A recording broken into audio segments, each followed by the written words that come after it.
Easiest bread recipe on internet भी आप कह सकते हो, क्योंकि इससे ज़्यादा ईजी आटा ब्रेड की रेसिपी मैंने अभी तक नहीं देखी है। बहुत बार मैं ये ब्रेड बना चुकी हूँ और ये सुपर डुपर बनती है। पहले भी इसकी रेसिपी आपके साथ शेयर की है, लेकिन आप ही का कहना था कि व्लॉग की बजाय आप किसी रेसिपी वीडियो में शेयर कीजिए ताकि इसे ढूंढना हमें इजी रहे। वैसे आपको ढूंढने की जरूरत पड़ेगी नहीं, क्योंकि आज मैं आपको ये रेसिपी ऐसे ही याद करवाऊंगी कि आप कभी इसको भूल नहीं पाओगे। तो आपने सिर्फ एक रेशो याद रखना है, वो है 3321। तो 3321 नंबर अगर आपको याद हो गया तो ये ब्रेड आपके हमेशा दिमाग में रहेगी कि कैसे बननी है। आटा कितना डालना है, दूध कितना डालना है, वो तो बहुत बेसिक है, वो आप याद रख लोगे। उसके अलावा जो 4 चीज़ें और डलती हैं वो हम कई बार भूल जाते हैं। तो 3321 बस इतना याद रखना। सबसे पहले आटा ब्रेड बनाएंगे और उसके बाद प्रोटीन बार बनाएंगे, जो मैं अक्सर बनाती हूँ और मुझे वो बहुत हेल्पफुल लगते हैं। घर में पड़ी हुई चीज़ों के साथ ही आप इतना अच्छा प्रोटीन बार बना सकते हो अपने घर पे ही, आपको मार्केट से लाने की ज़रूरत नहीं है। साथ ही हम बनाएंगे रागी कुकीज़, एक बनाएंगे हम वॉलनट केक। किसी ने मेरे को कहा था कि एगलेस बनाओ, तो आज हम एगलेस ही बनाएंगे। तो hello everyone, welcome back to another recipe video.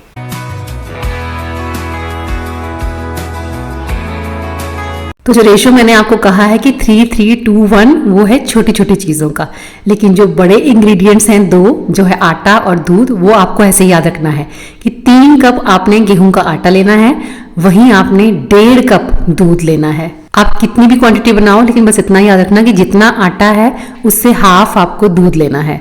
और दूध को हल्का हमने वार्म कर लेना है, बहुत गर्म नहीं करना, लेकिन वार्म दूध में हम डालेंगे 3 टेबलस्पून चीनी डालनी है। 3 टेबलस्पून ही हमने मेल्टेड घी डालना है, या आप ऑलिव ऑयल भी ले सकते हैं। मैंने घर का बना हुआ घी लिया है तो 1.5 चम्मच लिया है, क्योंकि ये जमा हुआ है, तो मेल्ट हो जाएगा तो वही 3 चम्मच हो जाएंगे। और 2 टीस्पून डालेंगे इसमें इंस्टेंट यीस्ट और 1 टीस्पून डालेंगे इसमें सॉल्ट। और इन सारी चीज़ों को आप दूध में भी डाल सकते हो या डायरेक्ट आप आटे में भी डाल सकते हो, उसमें कोई फ़र्क नहीं है। तो ये सारी चीज़ें डालने के बाद मैंने पूरा का पूरा दूध जो है वो एक ही बार में आटे में डाल दिया है। इसका हम डो रेडी करेंगे। आप मशीन का यूज़ कर सकते हैं या हाथों का भी कर सकते हैं, कोई डिफरेंस नहीं है। डिफरेंस सिर्फ इतना है कि आपकी मेहनत थोड़ी कम हो जाती है। तो ये 3 कप आटा बड़े ही आराम से 1.5 कप दूध के साथ गूंथा जाएगा। इसको फिर आपने रेस्ट के लिए छोड़ देना है। कितने टाइम के लिए? 3 से 4 घंटे। 3 से 4 घंटे इस वेदर में, मतलब मार्च चल रहा है अभी, लेकिन आगे आगे जैसे गर्मी आएंगी 2 घंटे में आपका डो जो है वो रेडी हो जाएगा।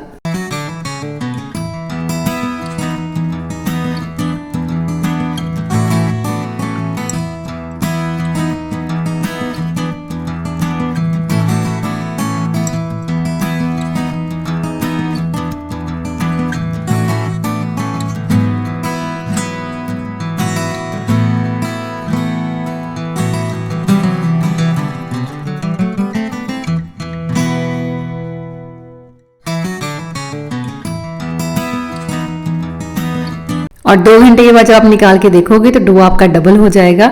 बस उसको आपने पंच करके उसकी हवा निकाल देनी है। एक बार दोबारा से इसको काउंटर टॉप पे ही थोड़ा प्रेस कर दीजिए और उसके बाद इसको हमने रोल करना शुरू करना है। एक लोफ की फॉर्म में हम इसको लेके आएंगे। ब्रेड बनाने में हम गलती करते हैं, और कहाँ गलती करते हैं वो भी मैं आपको बताऊंगी, क्यों हमारी ब्रेड जो है वो सही से कट नहीं होती है। क्योंकि सिर्फ रेसिपी देखने से काम नहीं होता है, जब हम खुद से प्रैक्टिकली उसको करते हैं तो उसमें जो गलतियां करते हैं उनसे फिर हम बहुत कुछ सीखते हैं, और उसके बाद फिर एक परफेक्ट ब्रेड बन के तैयार होती है।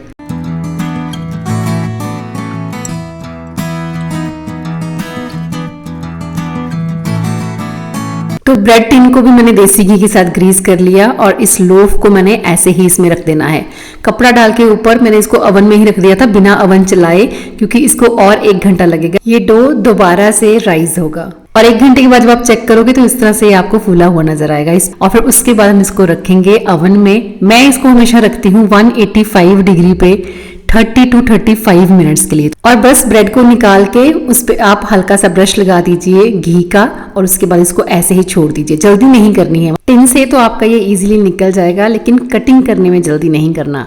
कम से कम भी 3-4 घंटे इसे आराम से ब्रेड को ठंडे होने देना, उसके बाद इसकी कटिंग करनी है। गरम गरम ब्रेड को जब हम कट करने की कोशिश करते हैं ना, हमेशा ही आपकी ब्रेड खराब होगी। आपने उसको भूल जाना है 3 से 4 घंटे के लिए। बिल्कुल ठंडा होने दीजिए इसको। कई बार तो मैं रात को बनाती हूँ और रात को ऐसे ही इसको रख देती हूँ, सुबह इसकी कटिंग करती हूँ, फिर तो बहुत बढ़िया कटिंग होती है। और ब्रेड को कट करने के लिए ना अलग से एक नाइफ आता है, वो भी आप ले लेना, आपको और इजी हो जाएगा। मैं इस प्रोडक्ट को टैग कर दूंगी और साथ में लिंक भी डाल दूंगी डिस्क्रिप्शन में। है ना कितनी इजी। आपको पता है कि इसमें आपने क्या क्या डाला है, कोई पाम ऑयल इसमें नहीं डाला है आपने, ये भी नहीं है कि इसमें मैदा डाला है। आपको पता है कि आपने 100% प्योर व्हीट फ्लावर से ब्रेड बनाई है।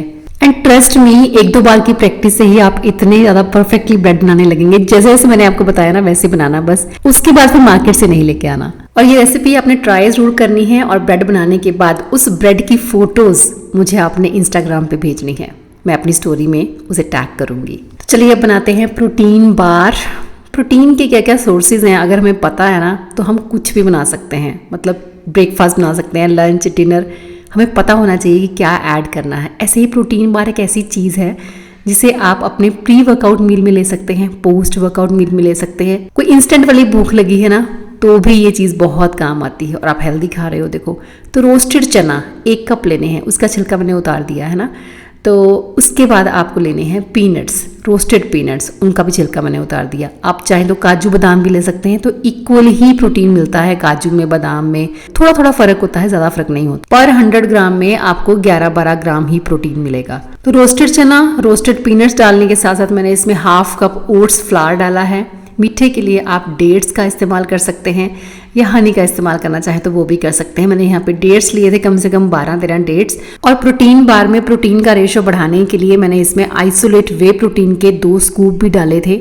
ऑप्शनल है, अगर है आपके पास तो ज़रूर डाल लेना, आपके प्रोटीन बार में प्रोटीन की क्वांटिटी जो है वो इंक्रीज हो जाएगी। तो इन सारी ड्राई चीज़ों को पहले अच्छे से मिक्स कर लीजिए। उसके बाद हम इसमें डालेंगे 4 टेबलस्पून पीनट बटर। ऐसा नहीं है कि इसमें 4 टेबलस्पून पीनट बटर ही जाएगा, ये क्वांटिटी जो है वो इंक्रीज भी हो सकती है या कम भी हो सकती है, डिपेंड करता है कि आपके पास जो ड्राई इंग्रेडिएंट हैं वो कितने हैं, क्योंकि पीनट बटर प्रोटीन की क्वांटिटी को बढ़ाने के साथ साथ बाइंडिंग का काम भी करेगा। और अगर आपको फिर भी डिफिकल्टी आए बाइंड करने में तो आप उसमें हल्का सा दूध भी ऐड कर सकते हैं।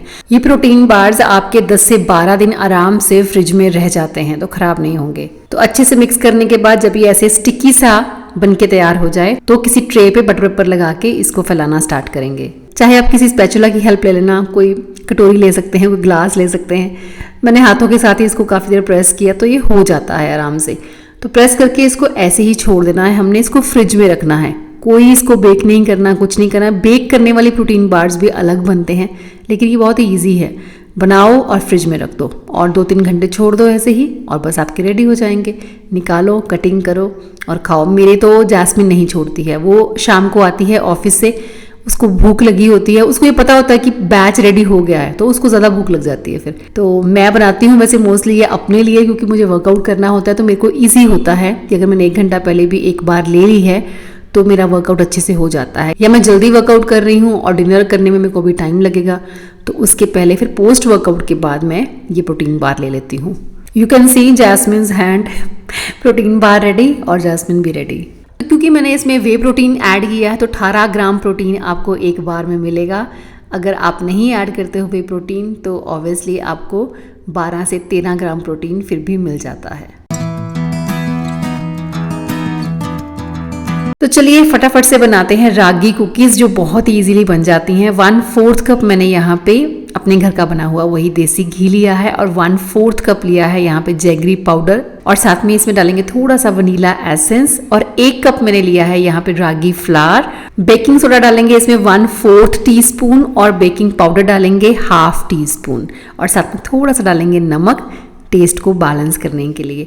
हल्का सा दूध भी ऐड करना चाहें तो कर सकते हैं, बाइंडिंग में इजी रहेगा। और बस इसका एक डो हमने रेडी कर लेना है, ऐसे ही हाथों के साथ गूंद के इसको। अच्छा, टेस्ट को और बढ़िया बनाने के लिए आप इसमें कोको पाउडर वगैरह भी ऐड कर सकते हैं, जैसे बच्चे पसंद करते हैं।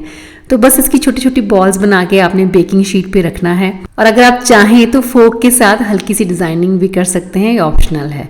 बेक करेंगे इसको हम 180 डिग्री पे कम से कम भी 20 मिनट के लिए। अपने घर में ही आप इतनी बढ़िया कुकीज़ बना सकते हैं, और ये हेल्दी है, रागी कुकीज़ हैं तो इससे ज़्यादा हेल्दी और क्या हो सकता है। सेकेंड बैच में मैंने थोड़ी सी छोटी बनाई थी कुकीज़, वैसे ये टोटल 1 कप रागी फ्लावर में 13 कुकीज़ बन के तैयार हो गई थी।